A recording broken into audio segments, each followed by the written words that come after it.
नमस्कार, तेजस्विनी कार्यक्रम में आप सबका स्वागत है। आपके साथ मैं हूं ममता चोपड़ा। देश आजादी के 75 साल का सफर तय कर चुका है और उसके बाद अब हम अमृतकाल की ओर आगे बढ़ रहे हैं। ऐसे में नए भारत का संकल्प हर भारतीय अपने दिल में लेकर आगे बढ़ रहा है और तेजस्विनी के मंच पर भी हम कर रहे हैं इस नई पहल की शुरुआत, जिसमें हम भी बात करेंगे ऐसी ही महिलाओं की जिन्होंने कुछ नई पहल की है, कुछ नया इजाद किया है, कुछ ऐसी नई सोच, नई तकनीक लेकर आगे आ रही हैं जिससे आने वाले वक्त में भारत के सामने जो मौजूदा चुनौतियां हैं उन पर पार पाया जा सकता है। अलग अलग क्षेत्रों की बात करेंगे हम और इसी क्षेत्र की बात करते हुए इस बार इस एपिसोड में हम बात करेंगे कृषि के क्षेत्र की। महिलाएं इस क्षेत्र में भी किसानों की आय दोगुनी करने के साथ साथ जो पर्यावरण संबंधी समस्याएं आ रही हैं कृषि में, उसको लेकर किस तरह के हल लेकर आगे आ रही हैं, मिलवाएंगे आपको ऐसे कुछ विशिष्ट महिलाओं से। आज के इस कार्यक्रम में हमारे साथ जुड़ेंगी नरीता सर्विसेज की डायरेक्टर तृप्ति जैन और साथ ही साथ हमारे साथ होंगी एक ऐसी महिला जिन्होंने कृषि में किसानों के साथ मिलकर काम करने का बीड़ा उठाया है, और आप हैं भावना मलेश जो कल्टीवेट इसी कंपनी की सह संस्थापक हैं। तो ये होंगी हमारी आज की तेजस्विनी।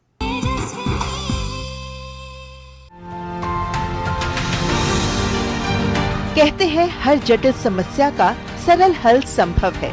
जब विश्व में जल की कमी की समस्या विकराल रूप ले रही है, गुजरात की तृप्ति जैन ने दिया है जल संचयन का एक ऐसा तरीका जिससे बाढ़ और सूखा दोनों का हल संभव है। सुनने में अविश्वसनीय लेकिन सच, और हल है घुंघरू, एक ऐसा उपकरण और तकनीक जिससे मरुभूमि भी हरित खेतों में तब्दील हो रही है। घुंघरू यानी एक खोखला पाइप जिसके माध्यम से बारिश बाढ़ के दौरान खड़े पानी को जमीन की निचली सतह तक पहुंचाकर भूमि को जल भराव मुक्त कर भूजल को रिचार्ज करने में सहायता मिलती है। तो वहीं कम वर्षा के मौसम के दौरान सिंचाई के लिए भूजल का प्रयोग किया जाता है।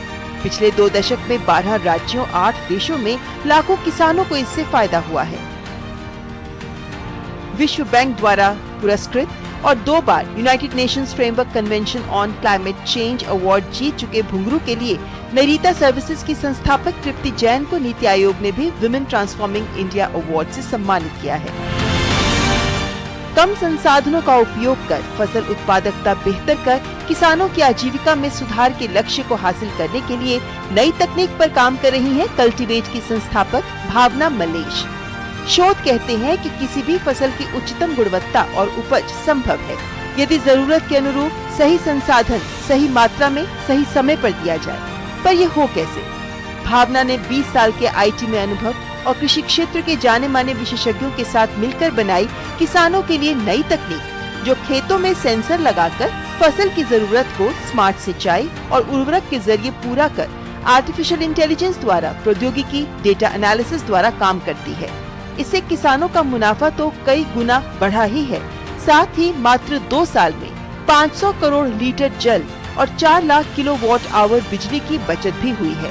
कई किसान निर्यात करने में भी सक्षम हो गए हैं। नई सोच, नई तकनीक के माध्यम से नए भारत के संकल्प को साकार करने में जुटी तृप्ति जैन और भावना मलेश हैं हमारी तेजस्विनी। तो हमारे साथ इस वक्त जुड़ी हुई हैं भावना मलेश और तृप्ति जैन। करते हैं इनसे मुलाकात। दोनों का बहुत बहुत स्वागत हमारे इस कार्यक्रम में। भावना, सबसे पहले आपके पास आना चाहूंगी क्योंकि आप जो काम कर रही हैं इससे किसानों की आय आगे बढ़ सकती है, इससे खेती में एक परिवर्तनकारी बदलाव आ सकता है। इस बात का दावा आप जो तकनीक यूज करती हैं उसमें किया जा रहा है। इसलिए सबसे पहले यही बताइए कि कौन सी है ये तकनीक, कैसे आप किसानों की आय को दोगुना नहीं तिगुना करने के लिए काम कर रही हैं? हमारी टेक्नोलॉजी सॉल्यूशन IoT सेंसर्स है जो जमीन में लगाई जाती है और पानी की नमी वो कंटिन्यूअसली मेजर करती है और वहाँ फार्मलैंड पर गेटवे भी टिका रहता है। उस गेटवे के माध्यम टेलीकम्युनिकेशंस नेटवर्क से क्लाउड पर सारे डेटा आता है। इससे हम क्या कर सकते हैं, हम हमारा मॉडल्स रन करते हैं, जैसे अनाज जैसे पैडी या शुगर केन ऐसे खेती के लिए, तो हमारा मॉडल्स है, क्रॉप मॉडल्स, उसके हिसाब से हम जान सकते हैं कि कब इरिगेशन देना है, कब सिंचाई करना है, और एसएमएस और आईवीआर के माध्यम से फार्मर को इंटीमेशन जाती है। फिर अगर वो फार्मर ने हमारे इंटीमेशन को सुना नहीं और वो इम्प्लीमेंट नहीं किया है, तो हमको सब डेटा आती रहती है 5 मिनट या 10 मिनट या आधे घंटे तक, तो हम फिर वो एक एस्केलेशन है, फील्ड ऑफिसर को मैसेज आएगी, अगर फिर नहीं होता है तो फील्ड मैनेजर तक चली जाएगी। तो इस तरह हम दूर बैठ के प्रिसिशन इरिगेशन कैसे करनी है जिससे पानी की बचत हो और यील्ड की इंप्रूवमेंट हो, इस पर हम ध्यान देते हैं। जी भावना जी, आपके द्वारा ये भी कहा जाता है कि किसानों के लिए जो भी संसाधन किसान इस्तेमाल करते हैं, प्रयोग करते हैं और खेती करते हैं, उनमें कमी आएगी, चाहे हम पानी की बात करें, बिजली की बात करें, फर्टिलाइजर की बात करें, तो ये भी कैसे संभव हो पा रहा है?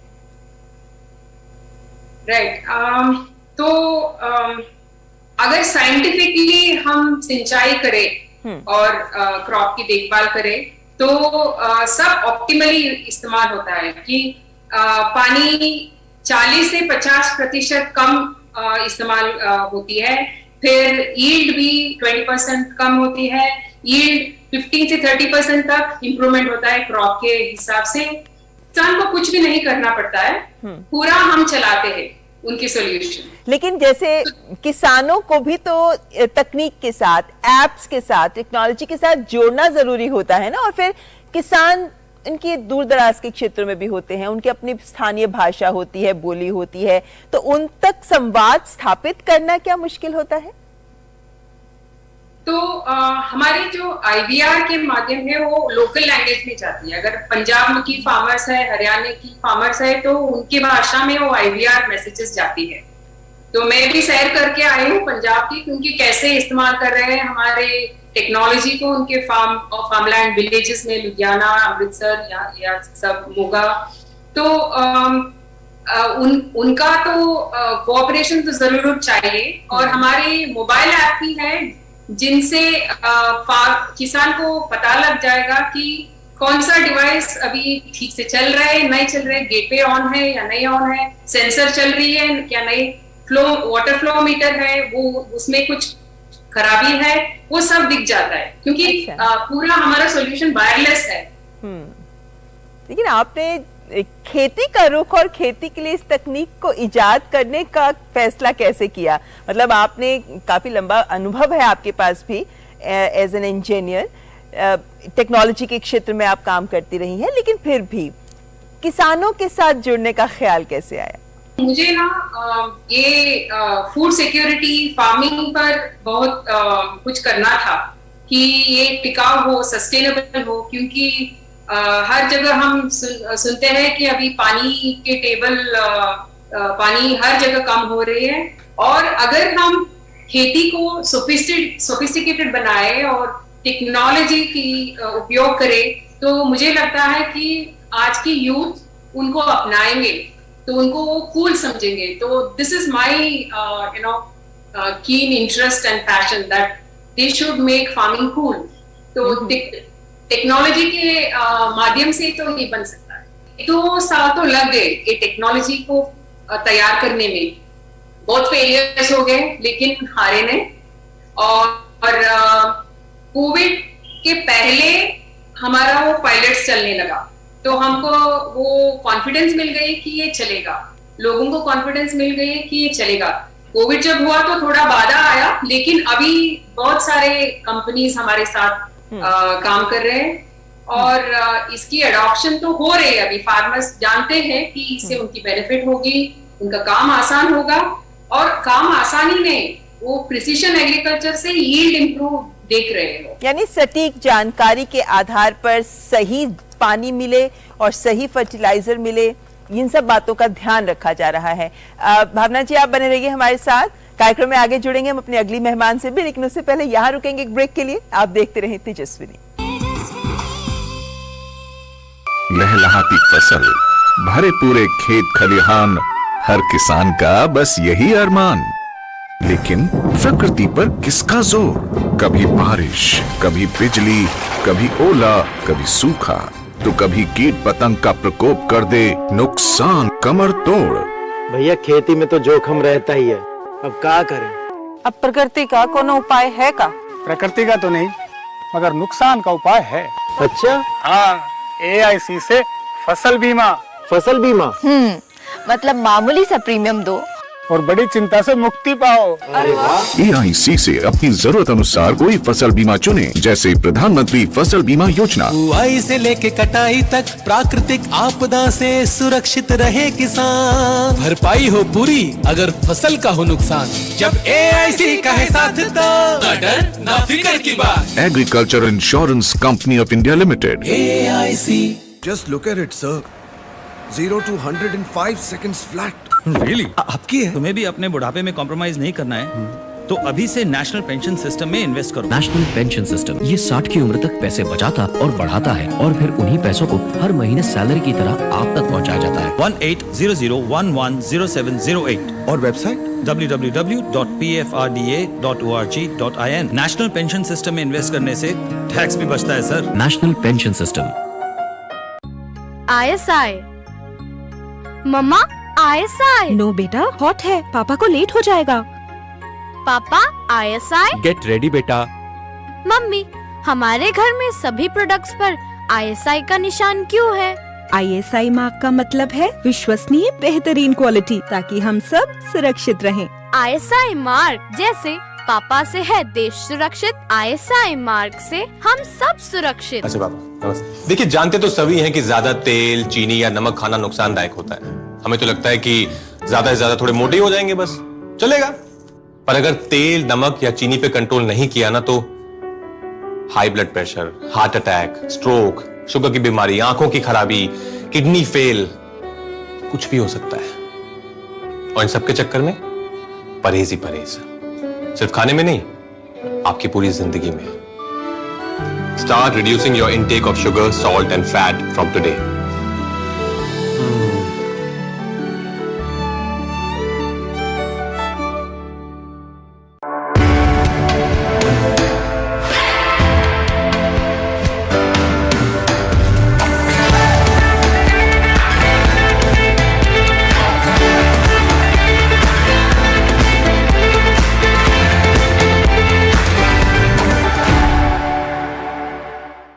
Power Grid, a Maharatna PSU of Government of India, largest transmission utility of country, embarked on one such remarkable journey to establish one nation, one grid, one frequency, culminating into one electricity market. Power Grid, transmitting power, transforming lives.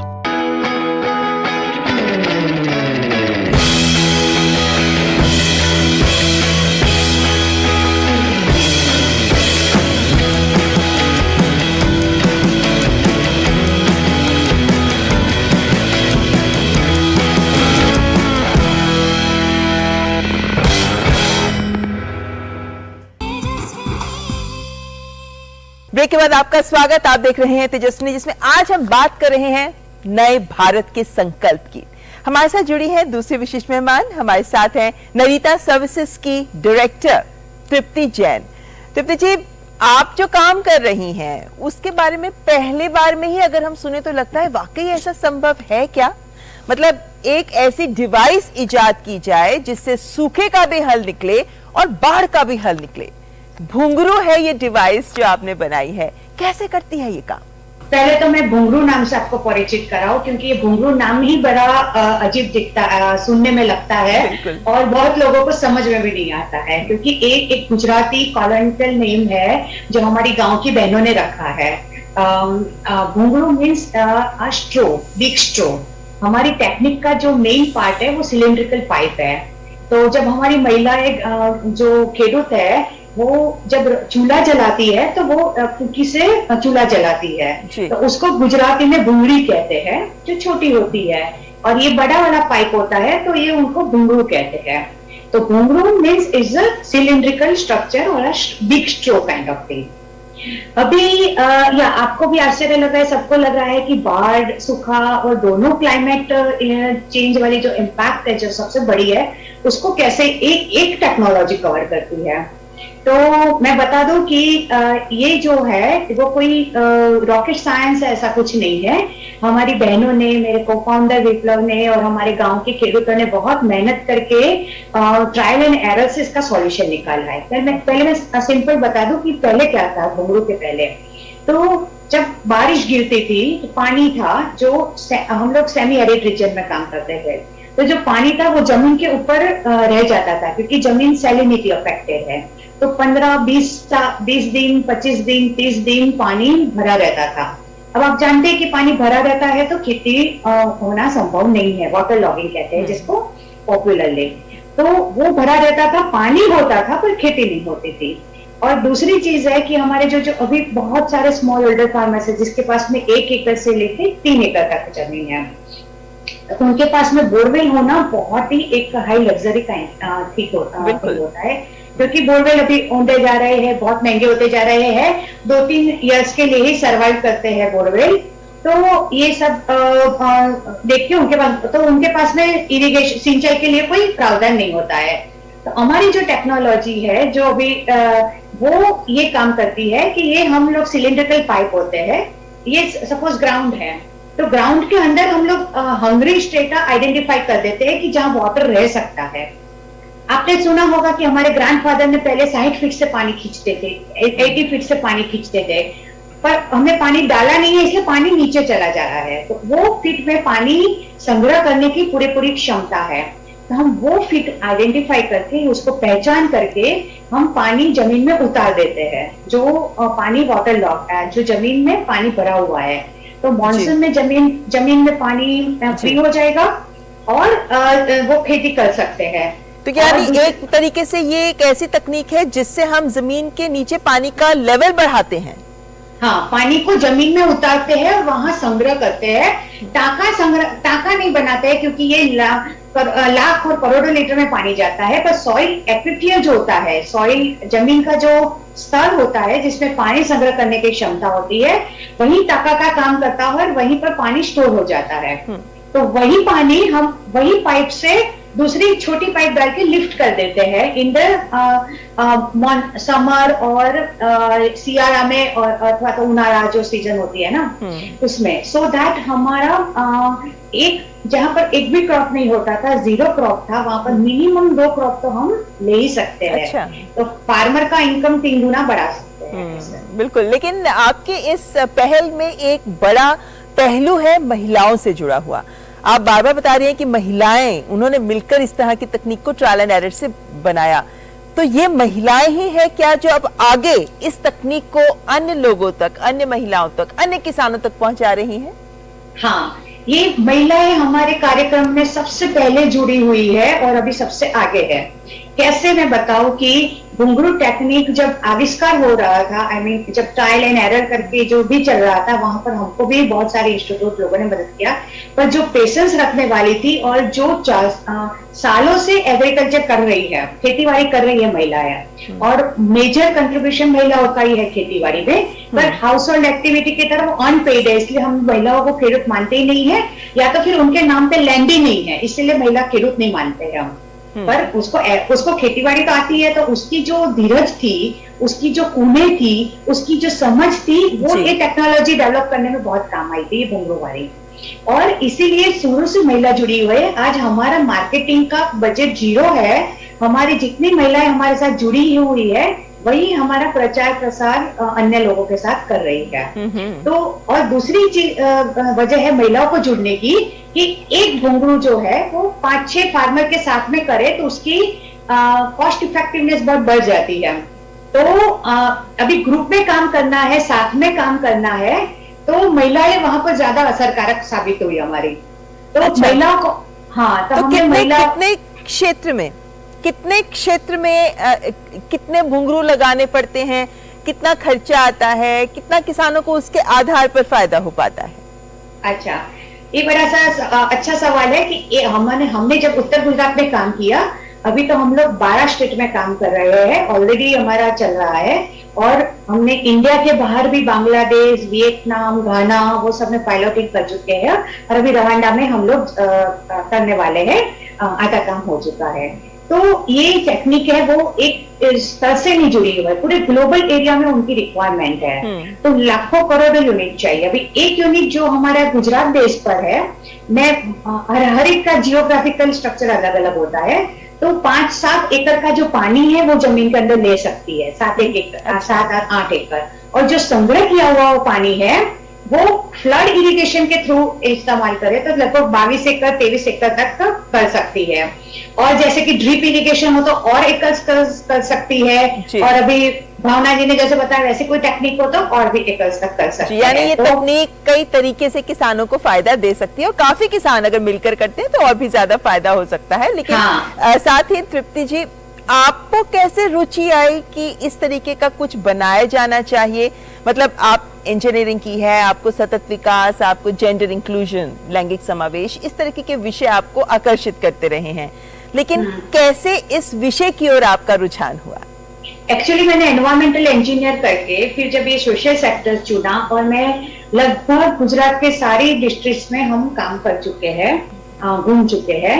और उस वक्त जो महिलाओं का था, जैसे कि house wife है, उसको सबको दिखता है कि वो घर का काम करती है और उसको रिकॉग्नाइजेशन नहीं है, पर एग्रीकल्चर में जमीन उनके नाम पर नहीं है और वो पूरा दिन 86% करीबन इतनी एक्टिविटी महिलाएं करती है और उसको कोई इकोनॉमिक भी रिवॉर्ड नहीं है और कोई वो भी नहीं है। उसके बारे में बहुत कम लोग जानते हैं कि ये भी एक अनपेड एक्टिविटी है और उनमें इतना नॉलेज है, मैं तो बताऊं, पैसा तो छोड़ो, वो भी किसी को उसकी वैल्यू नहीं है। तो व्हेन आई वाज मैं जब गांव में जाती थी, मैं बहनों से मिलती थी, तो मुझे बड़ा सा लग रहा था कि ये कहीं ना कहीं अनजस्टिफिकेशन हो रहा है। तो उसका मूल प्रॉब्लम था ये जो जमीन है वो क्लाइमेट चेंज की वजह से उनकी रोजगारी दिन ब दिन छीनती जा रही थी। तो विप्लव मेरे को फाउंडर जो है वो भी, और हमने भी पूरे 23 साल से वो एरिया में हम काम कर रहे थे, तो उसने सोचा कि क्यों ना हम हेल्प करें लोगों की, और बहुत लोगों ने मदद की और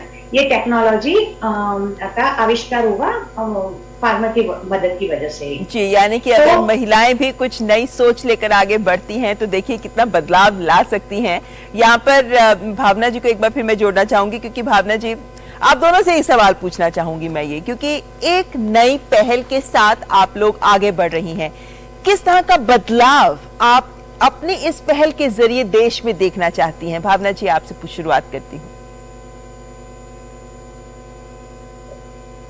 I want to see farming profitable. हमारी टेक्निक से ग्रीन हाउस गैस की एमिशन भी कम हो रही है, तो जो फार्मर्स, पैडी के ग्रोअर्स हैं, वो हमारे साथ जो काम कर रहे हैं उनको हम कार्बन प्रोग्राम में मिला रहे हैं।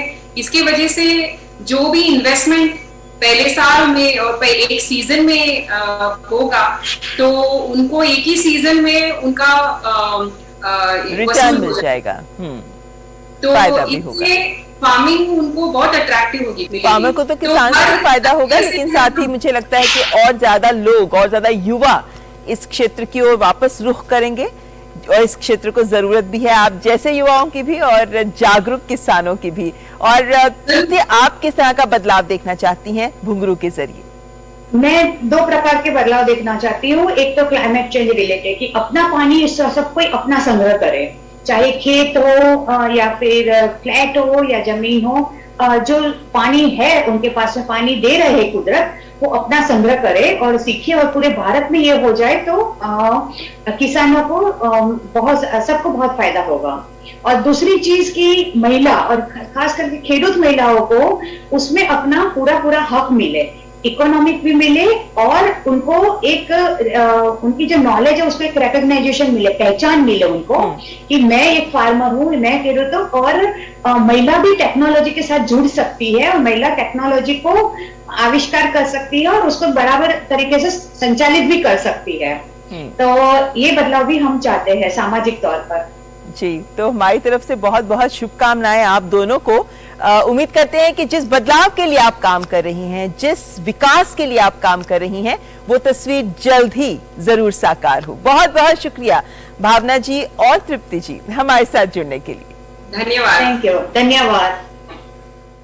देखिए हमारे साथ ऐसी दो विशेष महिलाएं जो नए भारत के संकल्प के साथ काम कर रही हैं और यही संकल्प है जो तेजस्विनी के मंच पर भी आपको आने वाले सप्ताह में भी नजर आएगा, क्योंकि ऐसी अन्य महिलाओं को लेकर भी हम आपके सामने आएंगे जो अलग अलग क्षेत्रों में एक नई सोच के साथ क्रांतिकारी बदलाव के लिए काम कर रही हैं।